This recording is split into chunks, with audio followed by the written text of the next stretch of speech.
two horrific murders in the Wollongong area shocked the community. When everyone began feeling safe again with the killer in custody, a similar murder occurred. Was it a copycat, or was someone giving orders from behind bars? I'm Charlie, and welcome to Crime Lines.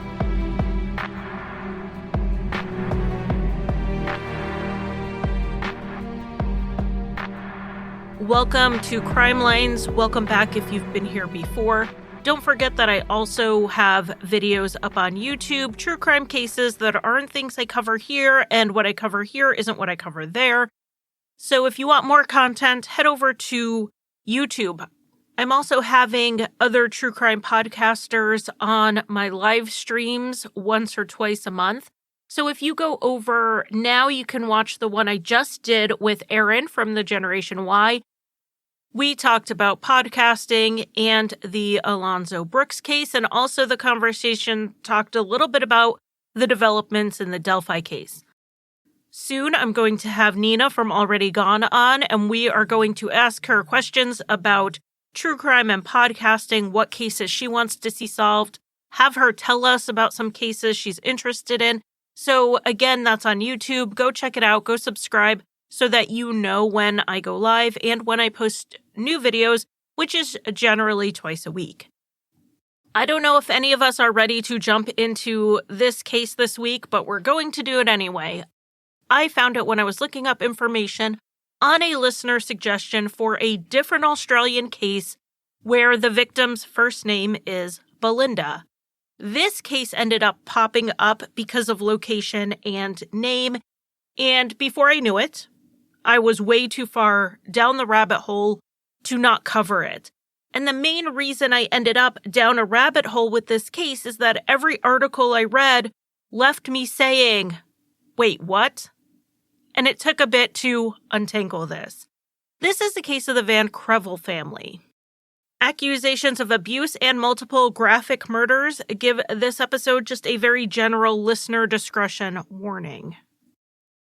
Let's start with 59-year-old David O'Hearn of Albion Park, New South Wales, which is in the Wollongong metropolitan area.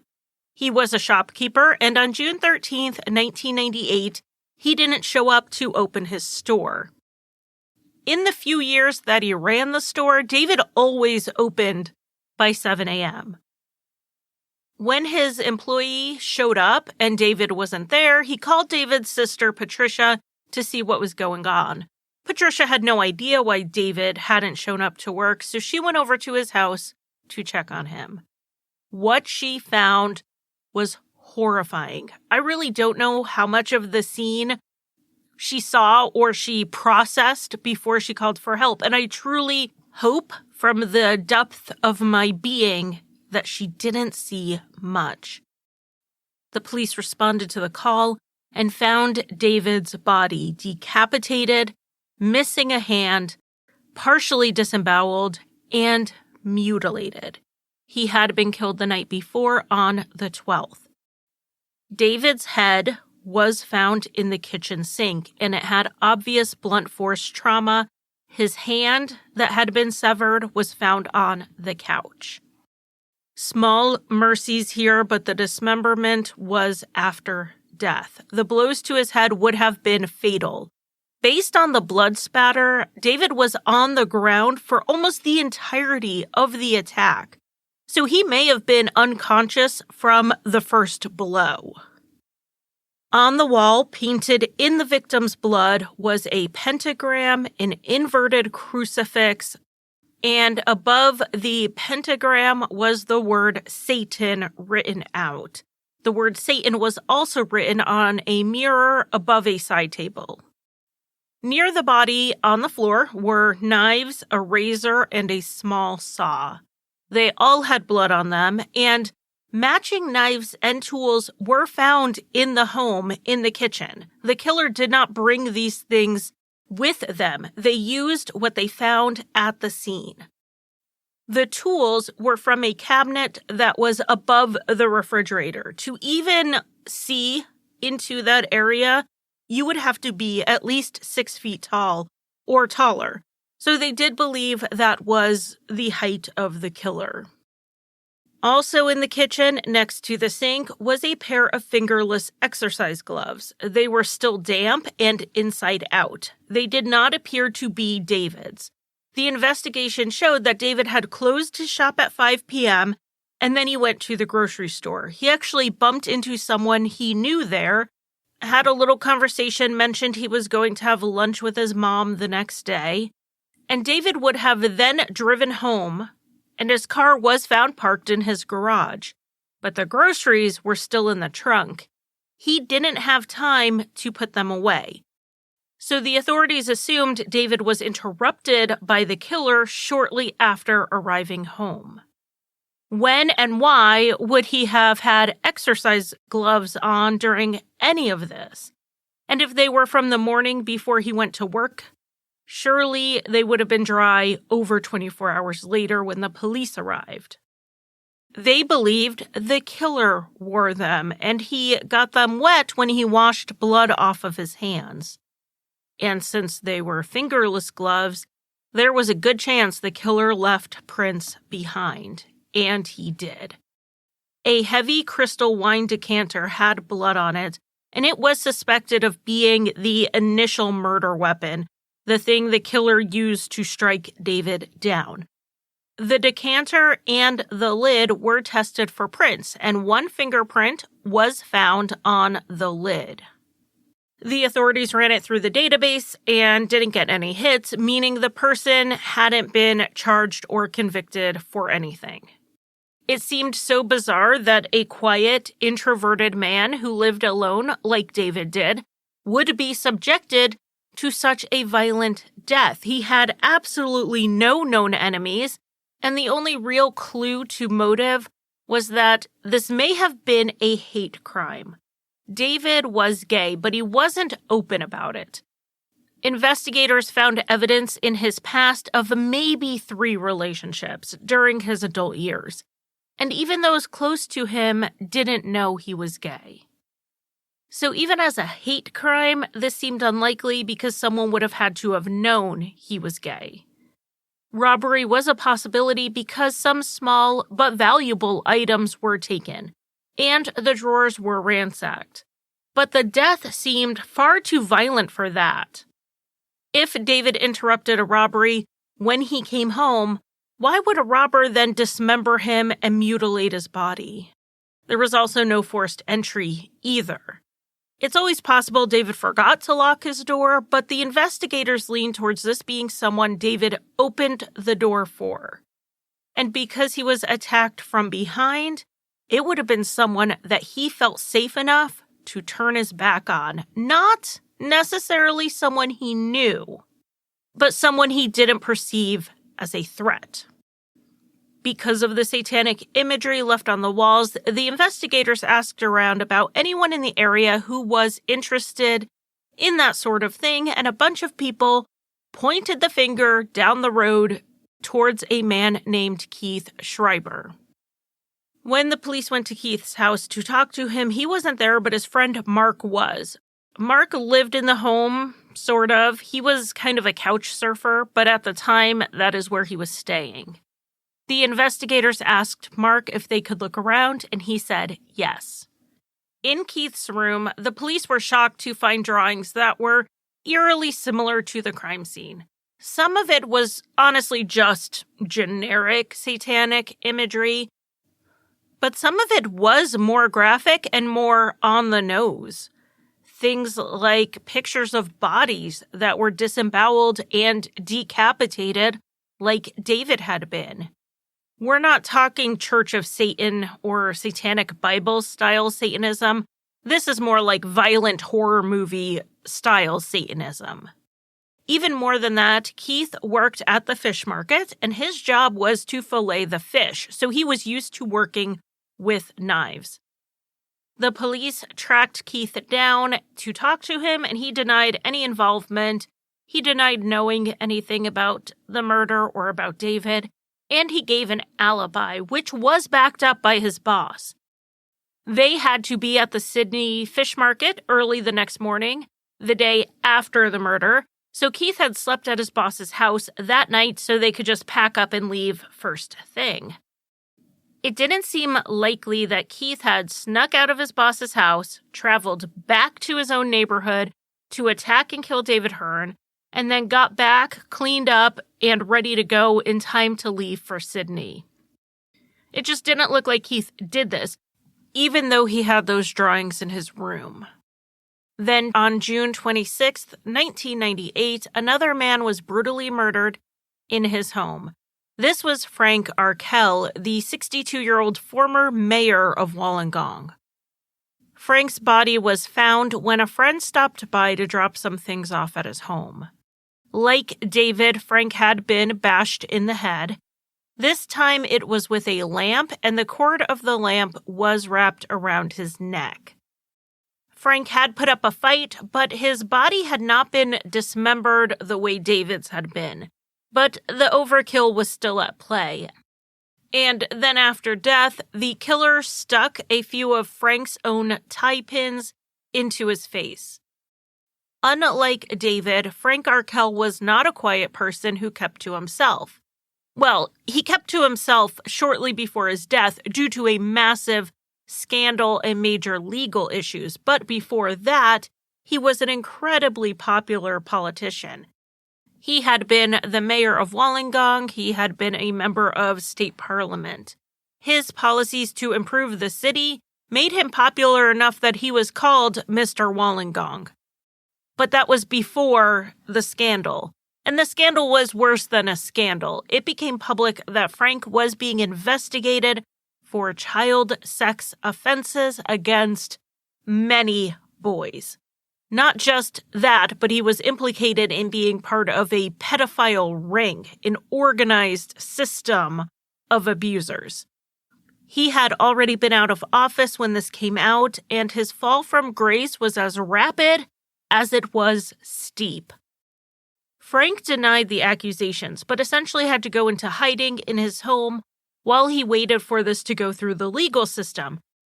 Charges were brought against him. The trial on 4 charges was scheduled for September, 3 months after his murder, but the accusations were for many more instances than just those 4 that were being brought to trial. Frank dealt with verbal harassment anytime he went into public. There was graffiti on his property, and even hiding in his home, he got a lot of prank phone calls. Some of the calls were harassing, some were threatening. But there hadn't been any physical attacks on him until now. And this attack left at least 40 separate injuries on Frank Arkell's body. This was a massive attack. Like David's crime scene, it appeared the killer used whatever was on hand. The lamp used and the tie pins were Frank's. The tie pins specifically were kept in a box that was found in Frank's closet.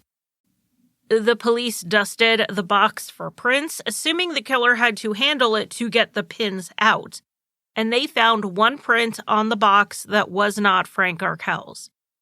The print did not match the one at David O'Hearn's crime scene, but that didn't mean they weren't from the same person. It could have been a different finger. It also could have been a different part of the same finger if he handled the decanter lid differently than he handled the box. It's not like we go around rolling our fingers on things when we grab stuff so that we leave full fingerprints everywhere. Partial prints are way more common than full prints.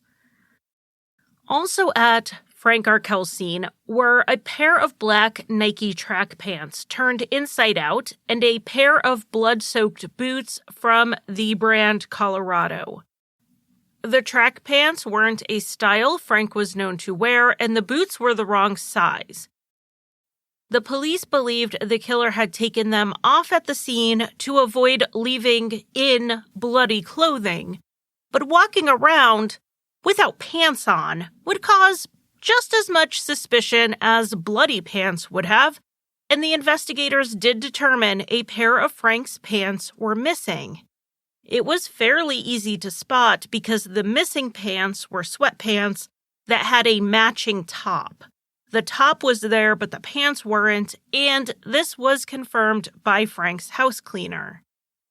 This clothing is going to come back later, so keep it in the back of your mind.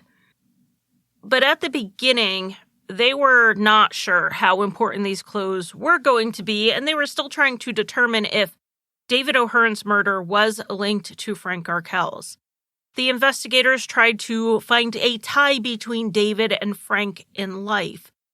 And they started with the people who made accusations against Frank, those who said he was part of a child abuse sex ring. And all of them were cleared from involvement eventually, and none of them who knew Frank knew who David O'Hearn was. And David's family and friends were not aware of any association he would have had with Frank.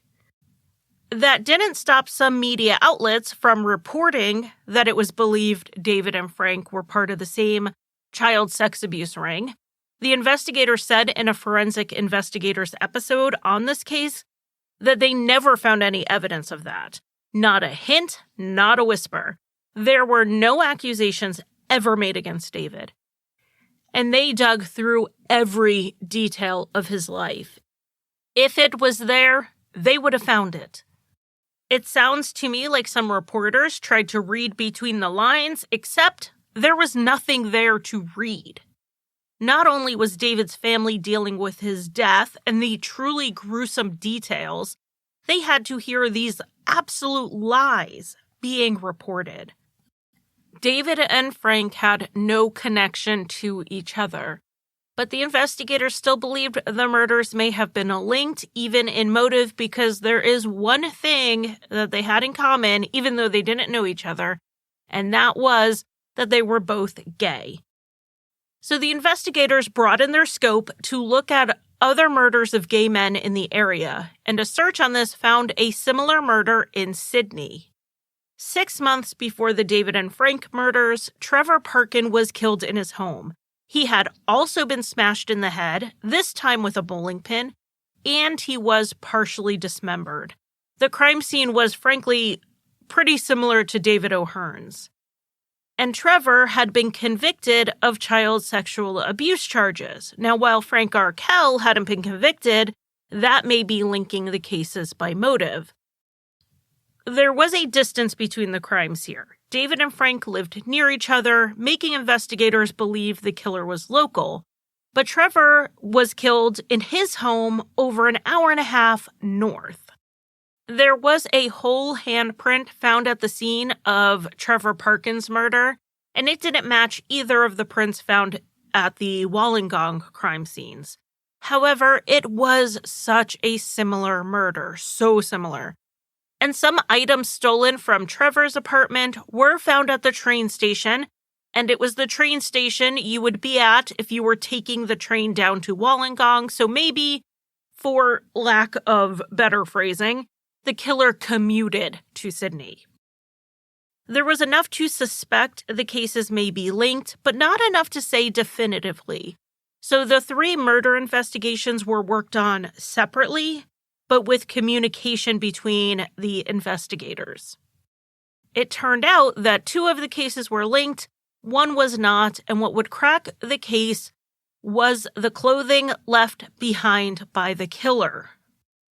Those Nike pants were too generic and mass-produced to track down the sale. The boots were a popular brand and style, but with more limited distribution. Using the batch number, they were able to narrow down the store where they were likely sold at. The shop had sold multiple pairs, but only 6 people used credit cards, meaning only 6 people could be tracked down. All 6 of them still had their boots. The investigator said that when they knocked on a couple of those doors, the people were actually wearing the boots at the time.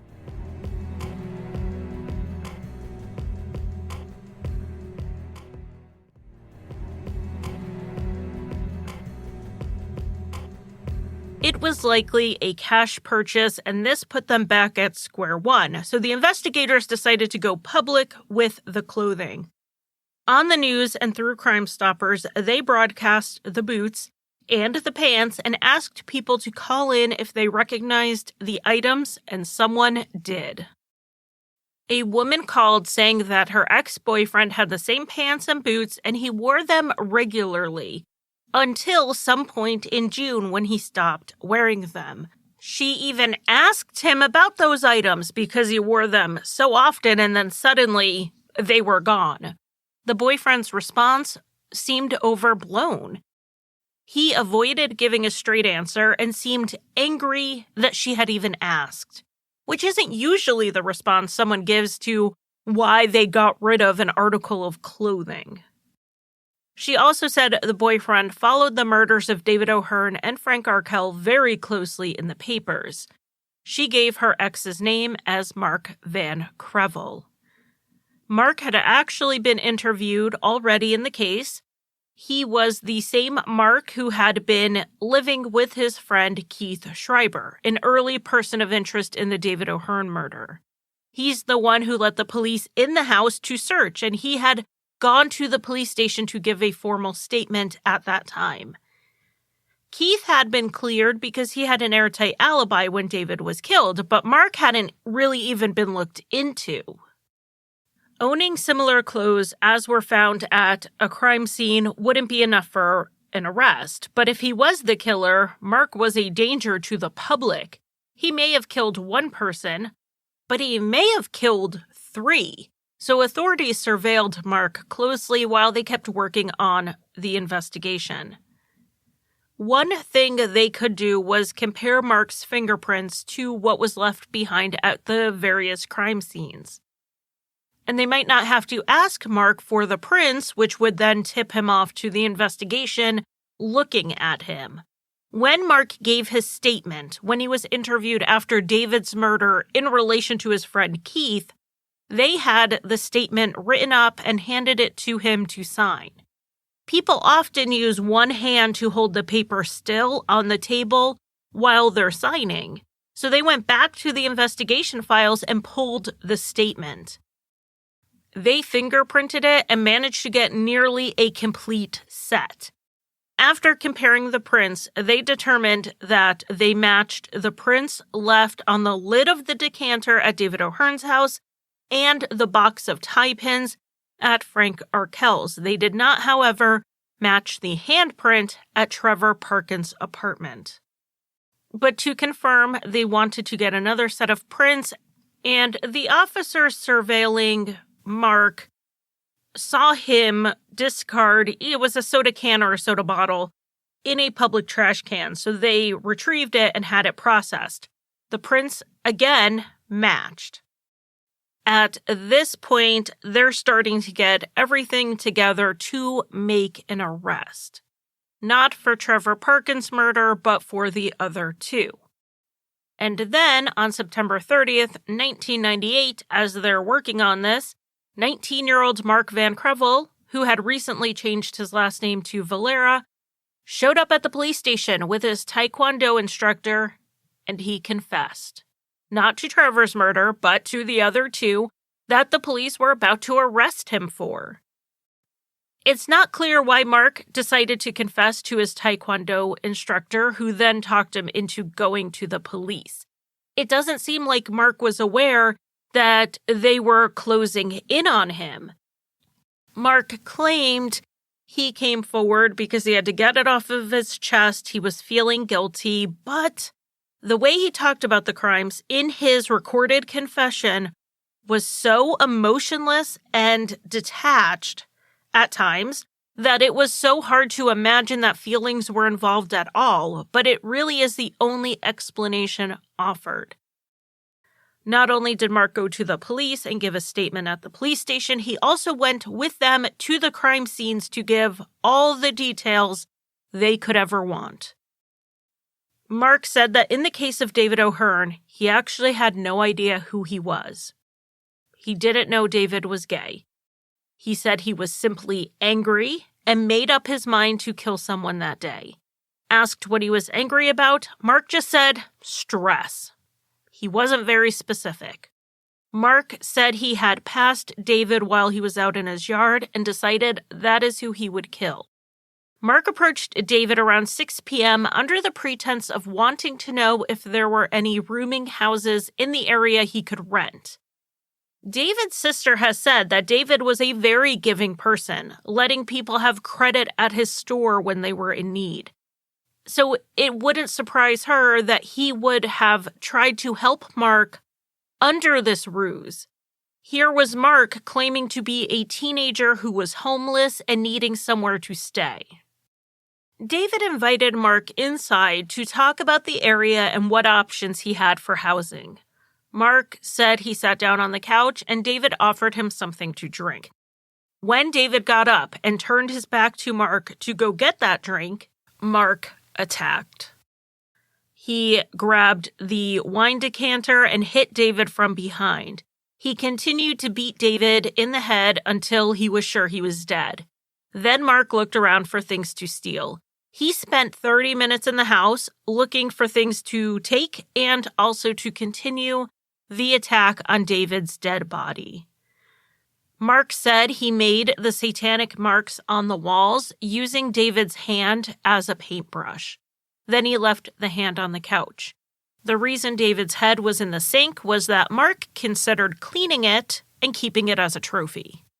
Mark's information matched the evidence, and it matched things not in the media. Like, Mark knew exactly where the various satanic imagery was on the walls, not just the general idea that it was there. As Mark was talking, there were a few points where he took some deep breaths, like he was trying to compose himself a bit, and that was the closest to emotion he showed. So much of this was completely detached. Mark then gave a detailed confession for Frank Arkell's murder, and it was just as detailed and backed up by the evidence as the other confession. But Mark said he actually targeted Frank specifically due to the charges against him. Mark and his friends were even behind some of the harassing and threatening phone calls Frank had gotten. Mark said that on the day of the murder, he called Frank and said he was a homeless gay teen and would like to meet up with him, and Frank invited him over. Though Frank had inherited his parents' house, he didn't live in it. He preferred living in the granny flat that was on the property. And a granny flat is what I would call an in-law suite, basically a small self-contained living space. When Mark arrived at the granny flat, he said Frank was making the bed. The two talked for a little bit, and when Frank turned his back on Mark to go use the bathroom, Mark attacked. He first shoved Frank up against a wall and then hit him with the lamp. Mark then used the cord from the lamp and tried to strangle Frank while also he continued to hit him. After Frank was dead, the attack continued. Then he found the tie pins while he was looking around the place, and he stuck them into Frank's face after death. Mark had a similarly calm retelling of these events, getting a little riled when he talked about what Frank Arkell had been accused of doing. At one point, he even cursed about it, but then he apologized for his language. It was just really odd to listen to him apologize for swearing and then get back to describing a horrific murder. He certainly did not sound sorry for it. Mark's motive for killing Frank was because he felt Frank was a danger to children, and his motive for David O'Hearn's murder was just general anger at the world, I guess. Mark did mention having been physically abused by his father to the police at this point. That is why he changed his last name to Valera to further get away from his father, so that was possibly the source of some of his anger. So let's go ahead and talk about the Van Krevel family and Mark's father. So Mark was the older of two children. His younger sister, Belinda, was just a year younger than him. Their mother left when Belinda was 2 and Mark was 3, leaving their father Jack to raise them on his own. Their mother left. They didn't see her much, if at all, for more than 15 years. Mark and Belinda, as teenagers and young adults, leveled accusations of childhood physical abuse against Jack. According to Belinda, she believed Jack was a sadist because of how frequent the abuse was. She said even as a child, she believed her father might kill her one day, and she said she didn't even get it as bad as Mark did. As Belinda and Mark Van Krevel became teens, they started rebelling. They resented Jack, and they were growing too big for him to control the way he had done when they were little. Mark became friends with his classmate, Keith Schreiber, who Jack did not approve of. Mark and Keith got into trouble together. They were the class bullies. And not only were they physical bullies, they also liked to freak people out with their talk of death and Satanism. They would talk about ways to torture people to the brink of death without actually killing them. Keith claimed he had actually killed 2 people. One was an infant, and one was someone he pushed off a train. Both of those stories appear to be entirely made up. Behind the scenes, though, it turned out Mark wasn't all talk, the way Keith seemed to be. Mark read up on serial killers, MOs, graphic crime scenes, and information about how to dismember a body. I know that we've all joked before about how the police shouldn't look at our search history, our bookshelves, or they're going to haul us all away. But Mark was obsessed not with learning about serial killers, not about reading about forensics or psychology or criminal justice the way the rest of us are interested in true crime. He was obsessed with how to be a serial killer. When Mark was old enough, he moved out of his father's house. Belinda still lived at home with her daughter, who she had as a young single mother. When Mark moved out, he did not have the usual things you need to support yourself, like a steady job, so he mostly bounced between places to stay rather than moving in anywhere stable. At the time of the 2 murders, Mark was living with Keith, but at the time he was arrested, he was staying at a youth hostel. The police executed search warrants at the hostel and at Mark's father's house, where he still kept a bedroom. At the hostel, they found a gold chain that belonged to David O'Hearn, and at his father's house, they found Frank Arkell's pants that Mark had changed into at the scene. So in case they needed more evidence to link Mark to the crimes, here they have it. They also found a Harold Schechter book called The A to Z Encyclopedia of Serial Killers. The book belongs to a large number of non-serial killers, and I'm sure someone listening right now has this book. But what makes Mark's book notable is what he wrote on the inside. In the front cover, it says, "Who will be my number 3? David John O'Hearn, Frank Arkell the first. Who else? One is the best. You always remember your first. Who's next?" He also wrote, quote, "My list, special numbers are only thought of. Who will be my number 3? The possibilities are endless, including..." And then Mark listed a bunch of names, including his father and his sister. Mark did write references to who will be his number 3 on a few pages, and there was no mention of Trevor Parkin anywhere. That's not to say they didn't investigate Mark for it. They had found a matchbook from Planet Hollywood in Trevor's apartment, and Mark had worked at one point as a dishwasher at the Planet Hollywood in Sydney. It seemed like a possible link between them, but nothing else put Mark at the scene. Another young man would later be arrested and convicted in that case. Though Mark's writings do show he was trying to figure out who to kill next, Mark didn't make it to his number 3, and he was going to stand trial for just the 2 murders he confessed to. And being that Mark confessed, his prints were at both scenes. Stolen items from the homes were found in his belongings, and because he was actually guilty, his defense options were limited. Mark tried to enter a plea of guilty to manslaughter, not murder. Mark claimed provocation through a gay panic defense and also diminished capacity due to childhood sexual abuse he claimed was at the hands of his father.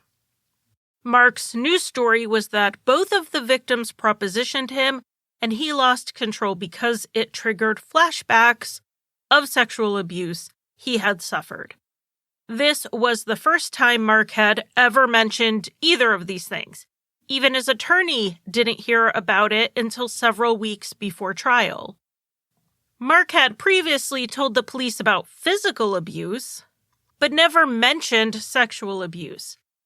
His sister was asked about it, and though she wasn't aware of it before this, Belinda said she believed Mark 100%. The prosecution did not, and rejected his guilty plea to manslaughter as a resolution to this case. They proceeded with the murder charges against him. At the 2000 trial, the videotaped confessions were played for the jury. They saw Mark calmly explain how he killed 2 men, including walking through David's house and pointing out details. On the tape, he said he had no reason to kill David, and didn't mention David propositioning him. He also didn't mention prior sexual abuse at all, and he specifically said he didn't know David was gay, which he would have known had David propositioned him. He also, on this tape, claimed he only knew Frank Arkell by reputation, but then Mark said at trial that he and Frank had a 1-year-long relationship.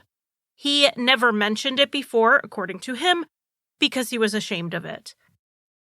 Mark said that over the year he was in this relationship with Frank, they had sexual encounters about 8 times, but they never had sex. He killed Frank when Frank wanted more. Mark also testified about the sexual abuse from his father. He said it started when he was around 7 and lasted until he was 17. Shortly after that was when he supposedly met Frank Arkell, something he could provide no proof of. Mark also testified that he went to David O'Hearn's house twice, actually, and it was the second time when David propositioned him. He said that David even put on a porn film for the 2 of them to watch so they could get in the mood. Fortunately, the police who processed the scene actually checked the video player and documented what was in there.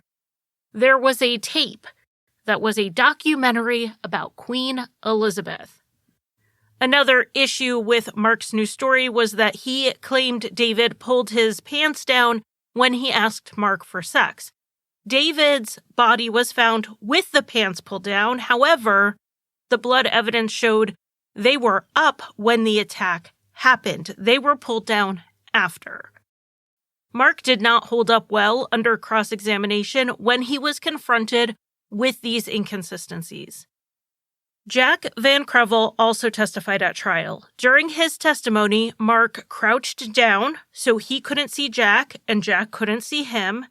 And during the testimony, Mark was audibly crying as Jack admitted to physical abuse. I'm going to interject here and say a lot of people do not believe Jack abused his children. A couple who babysat the kids said they never saw any bruises on them. They didn't see the kids cower or act afraid of Jack. Based on what Mark and Belinda said happened to them in childhood, this couple said you would have expected them to be black and blue regularly, and they just weren't. But on the stand, Jack admitted to kicking, punching, and even putting an unloaded gun to Mark's head when he was little, like 7 years old little. Some friends and family have said Jack lied on the stand. He claimed these things happened to try to help Mark's defense, to try to provide some mitigating circumstances for the judge and jury. They saw this as an extension of what Jack always did for his kids, which was doing whatever needed to be done. When Mark struggled in school, Jack hired a tutor. When the kids needed more time with him, he cut back his work hours to be home after school.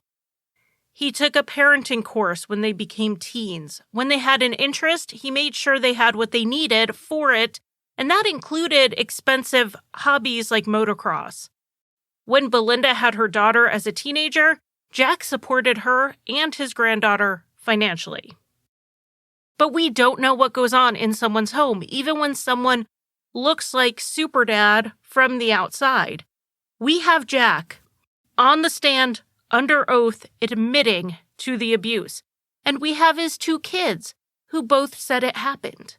There were 3 people in that house, and every single one of them agree there was physical abuse. And to really help Mark's defense, Jack would have to admit to the sexual abuse. That was the defense, and he adamantly denied that. And oddly enough, admitting to being physically abusive actually helped Jack's credibility. We talked about this in regards to credibility in the Colin Davis case. I do recommend going back to listen to that episode if you haven't, because it's honestly one of my best episodes. But the basics are that Colin Davis's ex-wife was unwilling to admit to the less favorable things in her past, things that were more or less provably true. It gave the jury a reason to question her honesty with everything else. And it's the same thing except reverse in this case. Jack admitted to truly horrible things. He said he put a gun to a 7-year-old's head.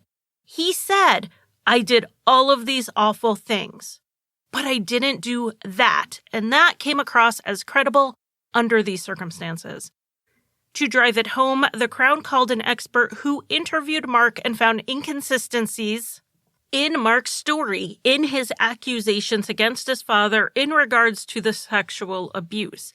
The expert said he didn't believe Mark's claims, and he believed the story was made up, not his words, my words, as a Hail Mary, to have a chance at getting a shorter prison term. The jury ended up finding Mark guilty of murder in both cases. When the judge sentenced him, he also rejected the claims of sexual abuse, and he rejected the idea that David and Frank propositioned Mark, and that caused a justified loss of control.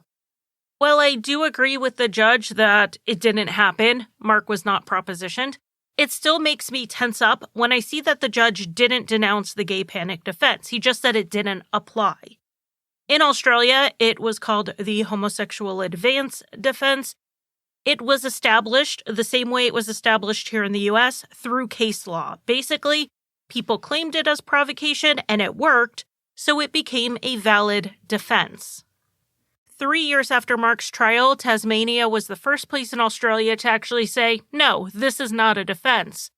As of a few months ago, all jurisdictions in Australia had more or less banned it. Queensland does allow it, but only with magistrate permission under exceptional circumstances. By the way, it is still a defense in U.S. federal courts and in roughly 75% of our states. So when we look at Mark Valera's case in the context of 2000 Australia, it isn't surprising that the judge didn't say, even if they propositioned you, you weren't justified in murdering them. Because according to case law, he would have been justified. Not now, not in 2021, but in 2000, the law was on his side. And the judge just didn't believe he had been propositioned. 21-year-old Mark Valera was sentenced to 2 consecutive life sentences, and the judge ordered that he never be released. Mark was found guilty in August 2000 and then sentenced in December of 2000, but before the sentencing, someone on Mark's hit list was killed. On August 8, 2000, 10 days after the guilty verdict, Belinda Van Krevel showed up at the police station in the overnight hours to report an attack at her house. She said that she and her toddler daughter were in bed when she heard some noises outside of her room. She and the little one hid under the covers until things were quiet. Belinda then opened her bedroom door and saw blood in the hallway. She got her daughter into the car and drove to the police station. Officers accompanied Belinda back to the house and went inside while she waited outside. When they came out, she asked them if he was dead, meaning her father, Jack, and they told her he had been killed in the home.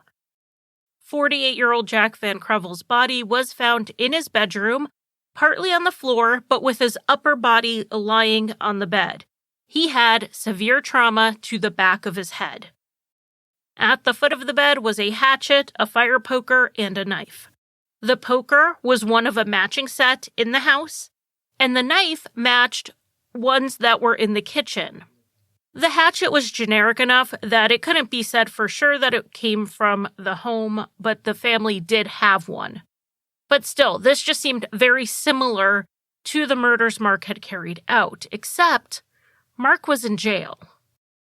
The investigators were able to follow bloody footprints from Jack's bedroom down the hall to the lounge room where the poker was and then back to the bedroom, as though the killer left during the attack to go get another weapon. Again, a prolonged attack with overkill, still looking like the crimes Mark had committed. There were also bloodstains in Belinda's daughter's room near a window that had the screen missing. It looked like that was how the killer got in and out of the home.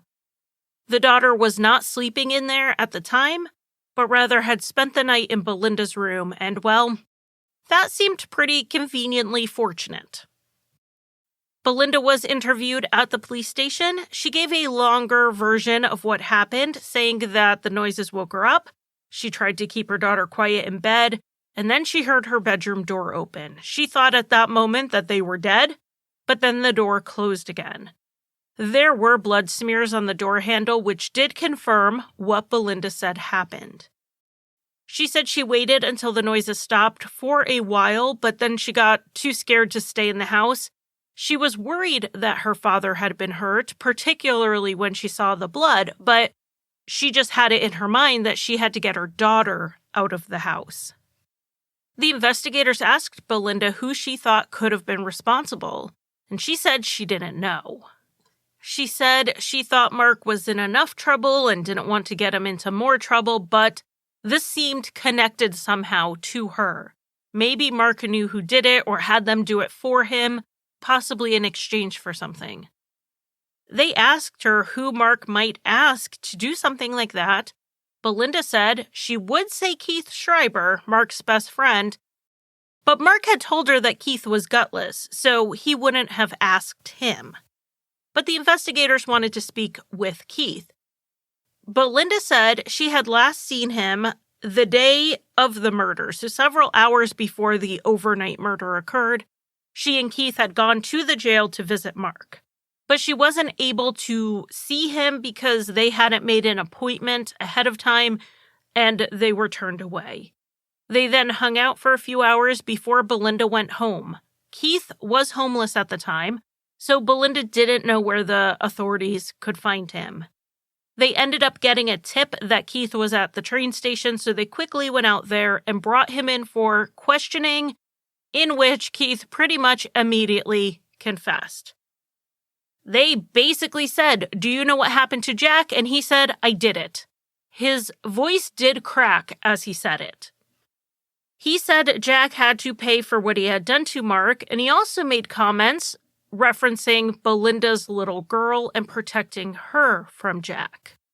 Keith was more emotional and agitated than Mark had been during his confessions. But one thing that was similar was they took Keith to the house to walk them through what happened while they recorded what he said. He said that he climbed in the bedroom window shortly after midnight, which was already cracked a little. He had grabbed the hatchet from outside on his way in. He went to Jack's room where Jack was sleeping, and he accidentally bumped into the nightstand. This noise startled Jack awake, and Keith attacked, yelling, "This is for Mark," and calling Jack a pedophile. Keith said that after the attack, he opened and closed Belinda's door, but didn't give a real reason for this, just vaguely said he was checking on them. Keith was asked where he found the weapons, and he pointed out where he got the hatchet, and he pointed out where he got the poker, but those were things that were in plain sight the many times Keith had been at the house. When Keith was in the kitchen to show them where he got the knife, suddenly he couldn't remember. He opened a drawer, but when he didn't see any knives, he looked confused. He opened another drawer, and then another, no knives. He knew every detail of the crime, except this one. The police suspected he was lying about where he got the knife, which seemed like such an odd detail to lie about. The only thing they could figure was that the knife was not in a drawer, but it was either given to him in advance or it was left out for him on purpose. And Keith was covering for that person by acting like he got it on his own. The only other adult in the house was Belinda. And frankly, the investigators already didn't think her story completely added up. For one, Belinda had a mobile phone near her bed. She didn't use it to call the police either during or after the alarming noises she heard. She didn't flee with her daughter to a neighbor's house to use their phone. She didn't go to the police station that was 5 minutes from her house. She went to the one that was 15 minutes away. All of this delayed emergency services from reaching Jack as quickly as possible, almost like it was her goal not to have them get there too quickly. In talking to Keith, the investigators asked him outright if Belinda told him to kill Jack. And all he said initially was that he knew Belinda wanted it done. Then he said she did ask him to kill Jack, but he didn't know if she was serious. Keith was just simply not going to draw a direct line from Belinda to the murder for the investigators. He was going to dance around it. They were going to have to keep investigating, and one person they talked to was Elizabeth, Mark and Belinda's mother. She had re-entered their lives after Mark's arrest. When he was convicted, she was caught on camera leaving the courthouse, crying and sobbing and saying what sounded to me like, "I'll get you, Jack." But when they talked to Elizabeth, she said she didn't, in fact, get Jack. If anything, she tried to save him after Belinda told her that she offered Keith Schreiber $2,000 to kill Jack. Elizabeth told the police that Belinda and Keith were in a sexual relationship and that 3 days before the murder, she called Jack to warn him about what Belinda said. She told him he needed to go to the police, but Jack didn't. So the police could now tie Belinda to the crime, but only with one witness. They were able to resolve the case against Keith pretty easily because he pleaded guilty, but they were going to have to spend a little bit more time building a stronger case against Belinda. A friend of Jack's came forward with another piece to the puzzle. He said that after Mark's conviction, Jack was going to change his will. He was going to disinherit Mark and also Belinda because he believed she would just blow the whole inheritance on drugs. He wanted everything to go directly to his granddaughter for her future. About a week after that conversation, before he could change the will, Jack was dead. Mark and Belinda inherited Jack's estate, which was valued at nearly $300,000, and Mark had little use for the money and assets from behind bars. This seemed like a motive, and if Belinda truly believed Jack had molested Mark, there was a motive there as well. And on top of that, Belinda claimed she believed her father had started abusing her daughter. Like Mark's claims, these accusations came up down the road. Leading up to Mark's trial, Belinda never mentioned any suspicion Jack was doing anything to her daughter. She didn't even mention it to Mark's defense team, which would have actually helped him out. She didn't call child services or the police to report it. She didn't make any moves to protect her daughter before this, except she did tell Keith about her suspicions. And then he killed Jack. Whether Belinda really believed her daughter was being abused or if she just used it as a way to rile Keith up enough to kill Jack, only Belinda knows that. 8 months after the murder, Belinda was brought in for another interview. The investigation had shown that Belinda wrote Keith love letters in prison and sent him money. Money they believed was the payment for killing Jack. Money she initially denied she gave him until she was shown proof of it. And when confronted with putting money on the books of her father's killer, her response was, "Yeah, and?" Belinda told the police she was still friends with Keith, so it wasn't weird that she visited him and sent him money. She did deny she had any relationship with him, but after she was pushed on it a bit, she did admit that they had a sexual relationship, but not a dating relationship. The investigators theorized that Belinda manipulated Keith with promises of love and money to kill her father and justified it with the accusations of abuse against Mark and her daughter. Greed was motive, and so was hatred. From the time of Jack's death, Belinda denied any involvement. However, 2 years later, she did confess in exchange for a plea deal. A key witness had fallen through, so the prosecution was willing to compromise.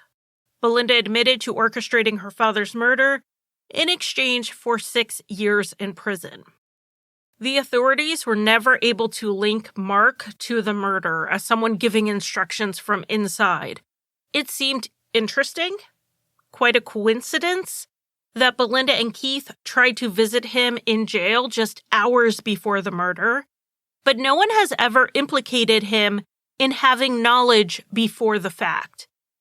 Even when the authorities visited Mark in prison to ask him about it to see what he knew, he seemed really interested in the details as to how his father died, as though he didn't already know. In 2007, Belinda was released at the age of 26. And she has not stayed out of the headlines since then. After her release, there were some articles about how her daughter's paternal grandparents, who had custody, were afraid of Belinda. They said they were not going to allow any contact between the daughter, who was then 10 years old, and Belinda.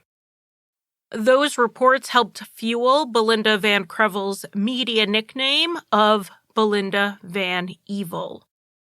Belinda has also been arrested a number of times since her release, mostly for petty crimes, but in 2014, she was jailed for 2 years after she stabbed her boyfriend, a man named Marshall. Marshall said the attack came out of nowhere, and Belinda was calling him Jack while she did it. While he was in the hospital, Belinda actually called Marshall's father to ask where Marshall was. He told her Marshall was in the hospital because Belinda had stabbed him, and she claimed to have no memory of the event. While Marshall had told his father what had happened, he actually tried to lie at first. He told the authorities he had been mugged, and that is how he had been attacked. They didn't believe him. They executed a search warrant on his home, and that's when they found his blood. Belinda was arrested. It was alleged she attacked him after mixing pills with alcohol. She was given a 2-year sentence in that attack. Belinda's latest criminal charge was nearly a year ago, stemming from a fight she got into with a friend. Belinda Van Krevel cannot jaywalk without it getting reported on. And I wish I had the time or frankly the brain power right now to delve into why Belinda was the one in the family called Van Evil when it was her brother who killed 2 men because he felt like it. How she only thought her father was sexually abusive because her brother told her he was. She's not the one who made up that story. The darkest and most evil parts of this entire case go back to Mark, yet Belinda is the one dubbed Van Evil. I'm not going to paint Belinda as an angel, but I do think we need to question why the media is painting her to be almost worse than her serial killer brother. As for Keith Schreiber, he was initially paroled in August 2012 after his minimum 12-year non-parole period was up, but he didn't follow the conditions of his parole and ended up back inside, but he has since been released. Mark Valera, aka Mark Van Krevel, has appealed the severity of his sentence. He lost that appeal, and though his sister, who still believes in him, has advocated for his release, it looks unlikely that Mark will ever live outside of the prison walls.